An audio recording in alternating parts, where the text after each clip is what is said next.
The following program contains shocking expressions of free speech. If you suffer from being tongue-tied, ankylosing, Randall might not be right for you. Check with your romper room teacher. Proclaiming the truth in the highways and byways of the world. Fighting for justice in the dark alleys of politics. Raising the voice of resistance to a fevered pitch. And he knows where to find the best and worst jail food in America. Randall Terry. Welcome, friend, to another edition of Randall Terry, the voice of resistance. It is I, your servant Randall. Michelle Bachmann, those migraines are now a political liability. And Barack Hussein Obama, John Boehner, and Harry Reid, oh so close to a deal to enslave us yet further. And in today's program, we've got some great music coming up called Let's All Be Equal, as well as a soliloquy from me on the beauty of mediocrity. Today's program brought to you in part by bronze medals. Hey, none of us are really cut out for a gold medal. Let's all shoot for bronze. And by Karl Marx, helping to create the safety net for the mediocre worldwide. I'll be right back after a quick word from my good friend, Sir Reginald Bling. I love the way he does that thing. Do you like to swim? When I was a boy, we went swimming all the time in swimming pools and lakes and rivers and creeks, and we had a lot of fun. Well, when you go swimming on a federal plantation, it's like swimming with a ball and chain tied to your leg and then another one tied around your neck. You ain't gonna swim, you're gonna drown. Welcome, friends, to the broadcast. I would like to start today's program with an apology. I want to apologize to my fellow broadcasters in the Christian ghetto. I want to apologize to my fellow pro-life leaders in the pro-life ghetto. I want to apologize to my fellow leaders in the pro-family ghetto. I ask your forgiveness. I've had a lot of time to consider the things that I've done and said for over 25 years of public service. And it's become clear to me now that I try too hard. It's become clear to me now that, well, I'm just going to say it. Mediocrity, shooting for the middle of the road, that's a far better path if you're going to expand your horizon, extend your reach to other individuals, if you're going to keep from offending people. I have to tell you, our mailing list, for example, for our pro-life work, has gotten smaller and smaller over the years. Boy, you can tell the times that I took on a bishop or took on an evangelical leader, or that I fought just a little too hard against homosexual marriage or against baby killing. Because I'll get a letter from someone who says, take me off your mailing list. Or an email saying, take us off your email list, even though they asked to be on. Saying, I don't like your strident tone. I don't like how you make other people and groups seem like they're not doing all that they could or should do. We've seen our budget decrease, literally by hundreds of thousands of dollars. Why? Because of my stridency. Because I've been pursuing gold. Let's just be honest. A gold medal, it's something that's good in the Olympics, but I've come to see that it's not good in the public square. For example, President Obama, John Boehner, Mitch McConnell, Harry Reid, right now, they're crafting, slowly but surely, the shackles. They'll probably be lined with velvet, but they're crafting the shackles that you and I will wear, well, for the rest of our lives and probably for the rest of our children's lives. Now, in other programs, I have bitterly condemned John Boehner for his failure to live up to Tea Party expectations, not to mention his own words. But I've begun to see that I'm frankly a little too hard on him. I think John's doing a pretty good job. I mean, after all, he only controls one portion of one branch of government.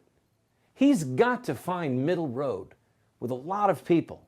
And so we can't expect him to actually honor his commitment to defund Planned Parenthood, the nation's largest killer of children. We can't expect him to really honor his promise. We can't expect him, when he controls the purse strings, government spending, we can't expect him to actually control government spending. It's just putting too big a burden on him, especially when he's got to work with somebody as gifted and crafty as President Obama. I think John Boehner is doing a pretty good job. And for that matter, I think Obama's doing a pretty good job. If you look at what he has to work with, he's got the quarrelsome House of Representatives with a very large Tea Party bloc. He's got a mush brain in Harry Reid, who couldn't lead his way out of a wet paper bag. I don't know why they call him the Senate Majority Leader. That's his big ally. He's got that lunatic wench from San Francisco, Nancy Pelosi, who he had to work with for the first 2 years, and now she's off in a corner wiping her eyes.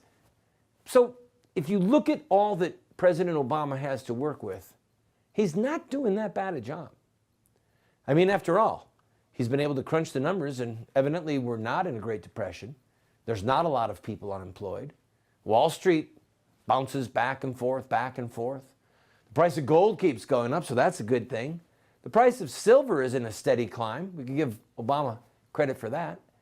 And overall, race relations in this country are better than they probably have ever been. I would give President Obama a lot of credit. He's getting our troops out of Iraq and Afghanistan even as we speak. And he's, while meddling in Libya, being pretty good at not putting boots on the ground. Overall, President Obama is doing a pretty mediocre job. And I think he should be praised for that. And even though I was just hard on Harry Reid, let's face it, when you've got people like Senator Rubio and Rand Paul in the Senate to contend with, hardcore right-wing ideologues, you're going to have a bumpy road of it.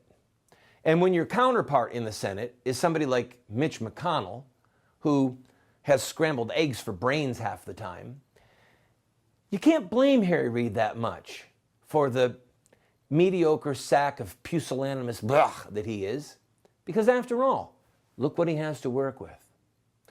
And so, as we go forward, and those shackles are being fashioned by our political leaders in Washington, D.C., who walk as mediocre gods among us, let's not be too hard on them. And frankly, and finally, let's not be too hard on ourselves. You and I both know that there are a lot of Christian broadcasts on the radio and on television, and they're frankly doing a pretty mediocre job. They've stayed out of trouble with the IRS for the most part, which means they haven't come down too hard on the baby killers or on the militant homosexuals or on Obama's agenda. They've steered clear of the commandments of God that would cause them to have to enter the fray like a prophet Jeremiah or Isaiah or Ezekiel. They've done a good job with makeup, hairspray, wonderful lighting in their studios, tremendous sets, and saying the name of Jesus an awful lot. Leading sinners to the Lord, that's nothing to sneeze at. Now, frankly, I don't know how many people they really have led to the Lord. It's a valid question. But even if it's only a couple of people every 100 years, certainly the expense, certainly the resources that they have used and been able to keep out of trouble with the critical battles of this day, that level of mediocrity, that's something to be praised. I'm going to take a quick break. I want to go have a lukewarm, flat Pepsi. Because, if it's too cold and it's really bubbly, it feels extreme to me. I'm looking for mediocrity everywhere. God might want us hot or cold, but folks, I'm looking for the lukewarm. How about you? If my cloud has a silver lining, it's only to store electricity for the lightning. Moments with Moses. The Lord will smite you with consumption and with fever, inflammation and fiery heat, and with drought and mildew. Welcome back to the program, friend. I not only have to apologize to all of my friends in the Christian ghetto, But I need to apologize to those people who have formerly been my adversaries, those that I have brutalized at points publicly, calling them baby killers, slave masters, militant, abominable enemies of God. I've said so many things over the years, frankly, it would take me an entire program just to catalog them. So what I'm after is, number one, a sweeping apology, and then I'll make my point. The founding fathers of this country feared religious zealots. That's why they put in the Constitution that we have a separation of church and state, as it says in the First Amendment. And they also fought to ensure that all opinions were treated with equal respect. For example, you might believe in slavery. No, I don't. But I should still respect your opinion. You might believe, as I do, that African Americans should be free. Or perhaps you believe that the Dred Scott decision by the Supreme Court was right, and that African Americans could and should be chattel property. Well, I fundamentally disagree with you, but I've come to the conclusion that it's wrong for me to try and impose my morality on you, and that I need to begin to respect your opinion. So if you want to reinstitute slavery, if you want to perpetuate and extend violence against children, it's not my place to say that those are crimes against children, or that it's a sin against children, or a sin against God himself. It's not my place. I'm going to give your opinion the honor that it deserves. And if you're a part of the militant homosexual movement, first of all, I apologize for calling you militant, and I apologize for calling you homosexual. I'll call you gay, because you're so happy. And evidently, you're so right. Well, I've seen the light. I want to extend my reach. I want to be invited to the parties. I want to be liked. I want to do my part to make America a less divided nation, a more tolerant nation, a nation that not only enjoys but embraces diversity. And the only way that I can do that is to use this broadcast to honor all opinions, to put my imprimatur, as it were, not necessarily on the opinion itself, but on the person that holds it. Honoring you. After all, when the founders started this country, we know that they fought against England so that all opinions would be honored equally. All sources of ethics would be honored on an equal playing field and shown the deference and respect that each of them deserves. In fact, one of the buzz phrases of the American Revolution was "No king but you." Yes, you are the master of your destiny, and your source of ethics, whatever it might be, even if it's something deep inside of you, you and your ethics deserve equal respect with what Moses gave us, or Jesus gave us, or Buddha gave us, or Confucius gave us, or Muhammad gave us. I'm here to use this program as a healing balm for unity, because all opinions, yes, your opinions, should be treated with the same respect. When we come back from this from this break, I have a song that I wrote called "Let's All Be Equal." It fits in perfectly, and I think you're going to like it. I'll be right back.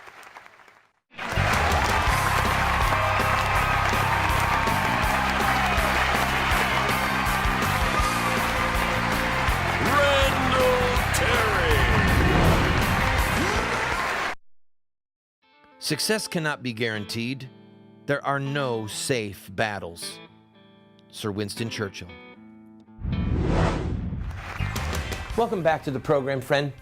As you know, Most major movements, not only in American history, but across the world, had music as a part of that movement. They had anthems. Well, in my new quest to heal the wounds that have plagued this nation for at least a generation, many of the wounds that I have actually inflicted myself, I've written a song, and I'm submitting it to you, the viewer, as an anthem for diversity, for tolerance, and for equality. Let's all be equal. It moves me every time I hear that song. I just start to weep because I want to be a part of the healing balm and I want equality. Again, I'm sorry for the times that I picked fights unnecessarily. Jesse Jackson, I love you. Molly Yard, I hope that you're okay wherever you are.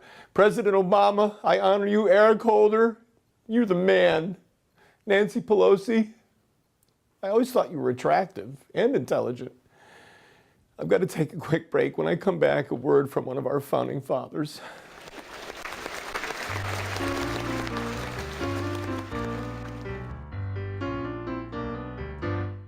Let's all be equal, mediocre at best. Nobody's a loser, we all pass the test. When it's time to make the grade, there'll be no bright shining stars, 'cause we're all equal. Dim bulbs. Let's all be equal, not too poor, not too rich. No one living in a skyscraper, nobody digging a ditch.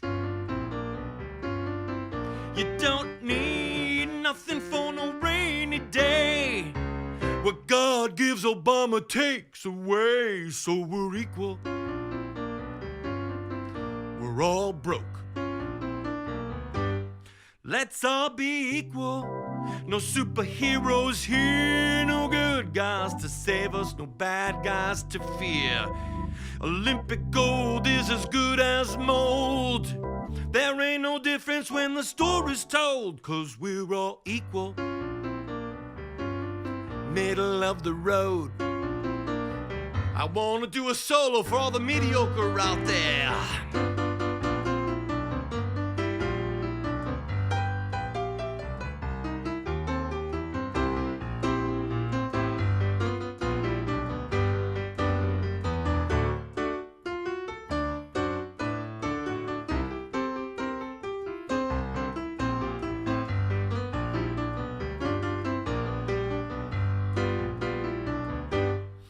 Let's all be equal, poor, sick, and dead. Check your brains at the door, boy. Here's some rocks for your head. Don't need no Nobel Prize, no Super Bowl ring, no Oscar guy, and no Grammy thing, 'cause we're all equal. What did he just say? Don't need no Nobel Prize, no Super Bowl ring, no Oscar guy, and no Academy thing, and no Grammy thing, 'cause we're equal. All mediocre.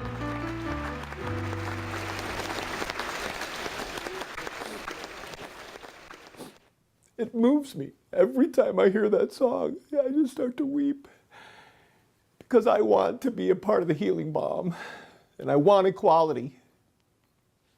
Again, I'm sorry for the times that I picked fights unnecessarily. Jesse Jackson, I love you. Molly Yard, I hope that you're okay wherever you are. President Obama, I honor you. Eric Holder, you're the man. Nancy Pelosi, I always thought you were attractive and intelligent.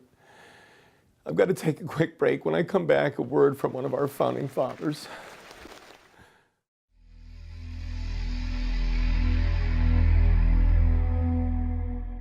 The Lord says to my Lord, sit at my right hand till I make your enemies your footstool. The Lord sends forth from Zion your mighty scepter. Rule in the midst of your foes. Your people will offer themselves freely on the day you lead your host upon the holy mountains.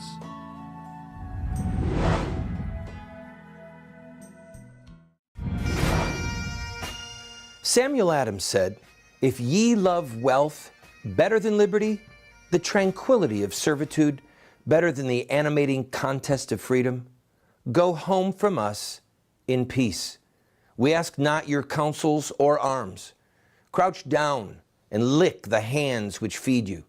May your chains set lightly upon you, and may posterity forget that ye were our countrymen. Friend, I chose this quote from Samuel Adams to show that the founders of this country were often divisive, intolerant, and extremists. And frankly, I think that the pattern that they set is a part of what has poisoned this nation. At the very dawn of the revolution, only about 30 or 33% of Americans wanted to be free from England.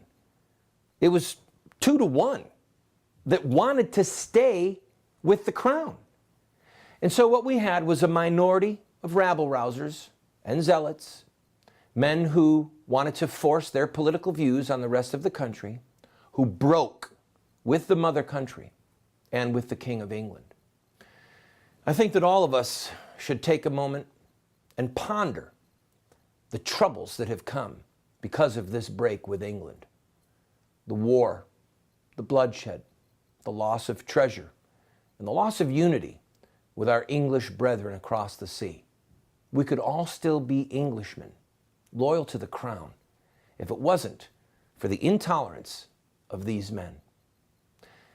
I think that it's time that we turned our back on many of the founding fathers and embraced the new dawn of diversity and tolerance that will bring healing across this wounded land.